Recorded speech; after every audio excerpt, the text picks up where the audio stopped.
Okay, is my voice Audible, yes और no? ठीक है। देखो, पिछले बार अपने लास्ट टाइम अपने सेल के अलग अलग कंपोनेंट्स के बारे में पढ़ लिया था। अब उन सभी कंपोनेंट्स को मिला के हम एक कॉमन स्ट्रक्चर बनाएंगे, ठीक है?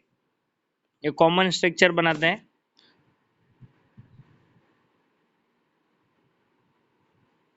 ये एक सेल है, ठीक है? ये सबसे बाहर वाली लेयर कौन सी है?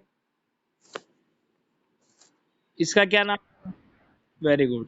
Today I am not having board, that's why I am using this white board. It is cell membrane, ठीक है? सेल मेम्ब्रेन बेसिकली एक परमिएबल मेम्ब्रेन है। परमिएबल मतलब परमिशन देती है। तुम देखो, ये मैंने जो देखो, ये अपना सेल है, ठीक है? अब इस सेल के अंदर बीच में कौन सा पार्ट होगा? न्यूक्लियस। ये जो न्यूक्लियस है, इसका मेन काम है सेल की एक्टिविटीज को कंट्रोल करना। सेल की एक्टिविटीज को कंट्रोल करना प्लस सेल की ग्रोथ। सेल की क्या चीज चेक करना? ग्रोथ। बड़ा कितना बड़ा हो गया है सेल। देखो, सेल बहुत सारे डिफरेंट शेप्स एंड साइजेस के होते हैं, और ये सारी शेप एंड साइज कौन डिसाइड करेगा? ये न्यूक्लियस, ठीक है? फिर और भी बहुत सारी सेल ऑर्गेनेलिज होगी। ये जो जेली टाइप अंदर, ये यहाँ पर जो जेली जैसा होगा ना, वो क्या होगा? साइटोप्लाज्म। वो क्या होगा? साइटोप्लाज्म, ठीक है? अब देखो, साइटोप्लाज्म हो गया, ये सब हो गया। फिर से सेल, न्यूक्लियस, ये बाउंड्री जो है सेल मेम्ब्रेन, ठीक है? ये है माइटोकॉन्ड्रिया। माइटोकॉन्ड्रिया क्या काम करेगा?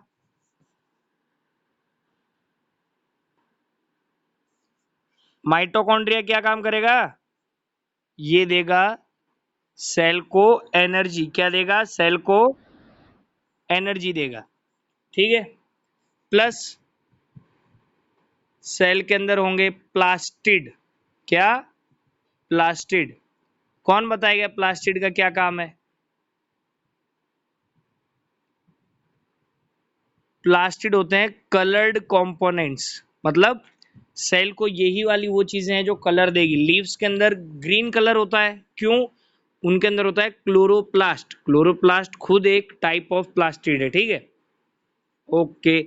सेल के अंदर एक डार्क पॉइंट जो होगा उसको क्या कहेंगे?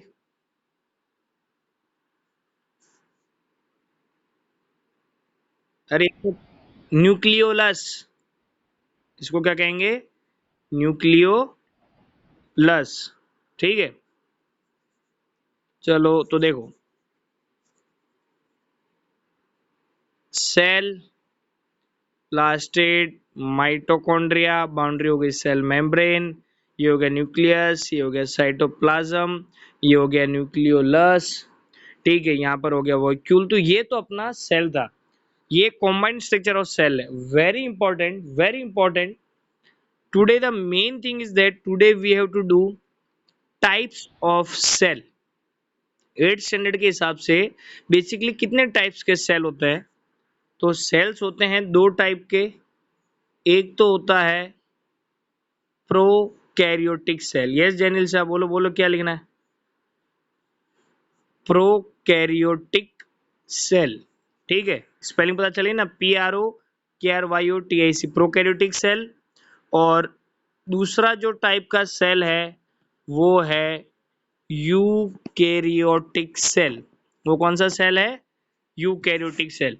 सो अभी हमको क्या टॉपिक पढ़ना है कि प्रोकैरियोटिक एंड यूकैरियोटिक सेल्स क्या हो। देखो, सेल तो तुमको समझ में आ गया ना, सेल क्या है, उसका स्ट्रक्चर भी समझ में आ गया।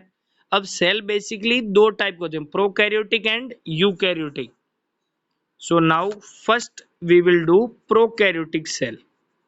देखो, इससे पहले कि अपने ये टॉपिक चालू करें, किसी को मतलब पता है प्रो का मतलब क्या होता है?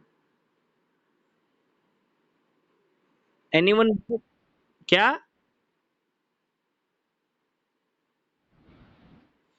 Are you sure?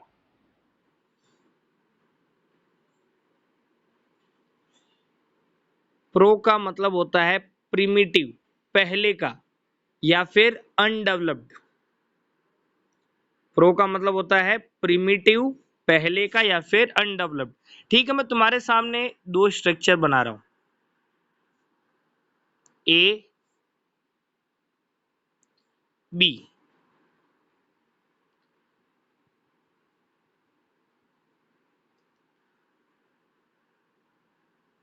दो ए और बी दिखाई दिए।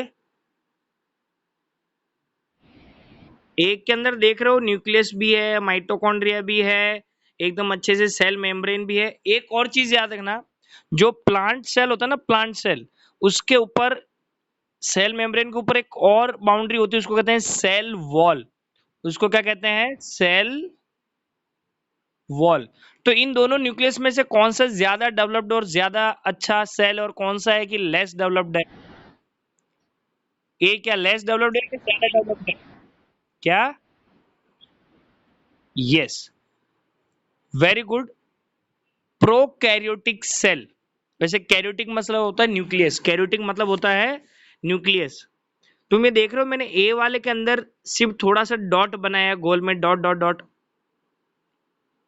और बी वाले के अंदर न्यूक्लियस में एकदम परफेक्ट गोला बनाया। यस और नो? ये मेन डिफरेंस है prokaryotic cell and eukaryotic cell के बीच में। देखो, जस्ट वेट, मैं तुमको पहले बताता हूं what is prokaryotic cell. Pro means primitive, ठीक है, प्रिमिटिव या फिर अनडेवलप्ड। ये एक सेल देख रहे हो, ये एक सेल है, इसके अंदर ये क्या है? साइटोप्लाज्म है, ठीक है। अब जस्ट वेट अ मोमेंट,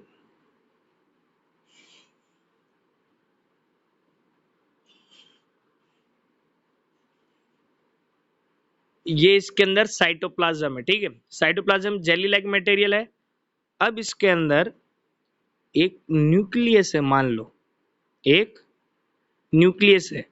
अगर इस न्यूक्लियस के न्यूक्लियस मेम्ब्रेन नहीं है, तो ये सेल कौन सा होगा? प्रोकैरियोटिक। प्रोकैरियोटिक सेल्स वो वाले सेल्स होते हैं जिनका जो न्यूक्लियस है ना, न्यूक्लियस देख रहे हो, ये न्यूक्लियस, इसके मेम्ब्रेन नहीं होती। मतलब ये जो तुम साइटोप्लाज्म देख रहे हो, बाहर वाला साइटोप्लाज्म, ये जो बाहर वाला साइटोप्लाज्म है, इसको, सर क्लास खत्म, इसको, और ये जो बीच में मैंने न्यूक्लियस बनाया ना, इसको, इन दोनों को सेपरेट करने के लिए बीच में उसके अंदर, प्रोकैरियोटिक सेल के अंदर कोई बाउंड्री होगी नहीं। समझ में आ गया? यस और नो?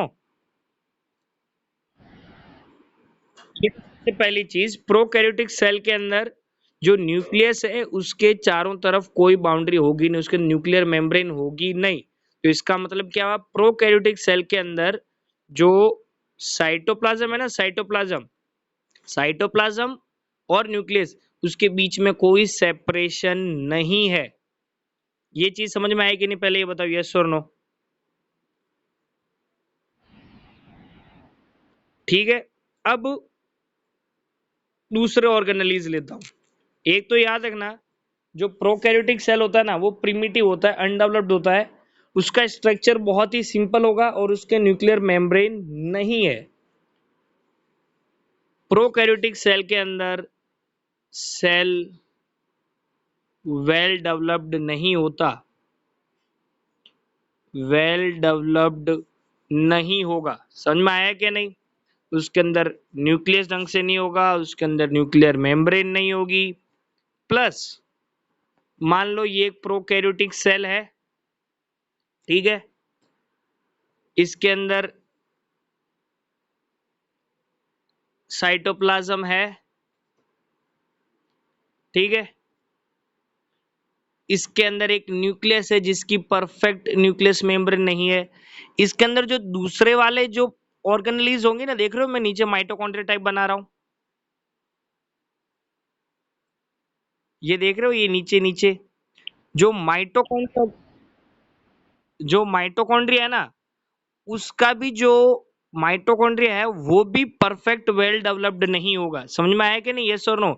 उसकी भी परफेक्ट वेल डेवलप्ड बाउंड्री नहीं होगी। इसका भी जो न्यूक्लियस है ना, उसकी वेल परफेक्ट बाउंड्रीज नहीं है। बाकी की जो ये सेल ऑर्गेनीज है उनकी भी वेल परफेक्ट बाउंड्रीज नहीं है, प्लस ये पूरा वेल डेवलप्ड नहीं है। समझ में आया कि नहीं? What is prokaryotic cell? Yes और नो? Very important.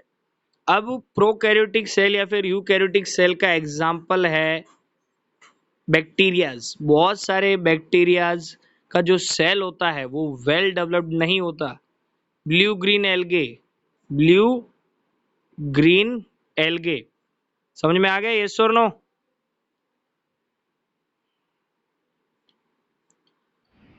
श्रद्धा, वेद, कसक, गांधी, तुम लोगों को आवाज सुनाई दे रही है कि नहीं दे रही? ठीक है। अब यूकैरियोटिक सेल, अब कौन सा cell? Eukaryotic. Prokaryotic not well developed है, तो यूकैरियोटिक का मतलब क्या होगा? Fully well developed. ठीक है। अब हम पढ़ेंगे यूकैरियोटिक। Just wait moment. अब हम देखेंगे यूकैरियोटिक। यूकैरियोटिक का मतलब क्या होगा? ठीक है। अब देखो, एक ऐसा सेल जिसकी एकदम तगड़ी वेल डेवलप्ड बाउंड्री है, उसके अंदर एक न्यूक्लियस है जिसकी एक तगड़ी सी मेम्ब्रेन है, उसके अंदर सेल ऑर्गेनेलीज है, सारे के सारे सेल ऑर्गेनेलीज प्रेजेंट है। प्रोकैरियोटिक के अंदर सारी सेल ऑर्गेनेलीज भी नहीं होती, सारी सेल ऑर्गेनेलीज है। सारी सेल ऑर्गेनेलीज एकदम अच्छी सी मेम्ब्रेन या बाउंड्री के अंदर है। ठीक है। उसके अंदर अच्छा सा साइटोप्लाज्म है, उसके अंदर न्यूक्लियोप्लाज्म है, उसके अंदर न्यूक्लियोलस है। समझ में आया? और अगर ये गलती से प्लांट में है तो उसके एक बाहर एक और बाउंड्री है, सेल वॉल है। तो इस टाइप का जो न्यूक्लियस होगा, ये कौन सा न्यूक्लियस होगा? Which nucleus is this? Well developed, सब कुछ बढ़िया। Yes, eukaryotic. इसका एग्जांपल है ह्यूमन। अपने जो सेल्स है ना, सारे के सारे वेल डेवलप्ड है। ठीक है। अब अपना नेक्स्ट टॉपिक है variety in number, shape and size. अब हम देखेंगे कि कैसे अलग अलग प्लांट्स के अंदर या फिर अलग अलग ऑर्गेनिजम्स के अंदर कैसे अलग अलग नंबर होते हैं। देखो, सबसे पहले हम पढ़ेंगे नंबर। चलो, ह्यूमंस देखें, ह्यूमंस, यस और नो? वेल मछली देखी है, एलिफेंट देखा है, रैट देखा है। देख रहे हो अपने से वेल बहुत बड़ी है, यस और नो? अपने मुकाबले रैट बहुत ही छोटा है। प्लस ऑर्गेनिजम्स, ये क्या कहते हैं, माइक्रो ऑर्गेनिज्म, बैक्टीरिया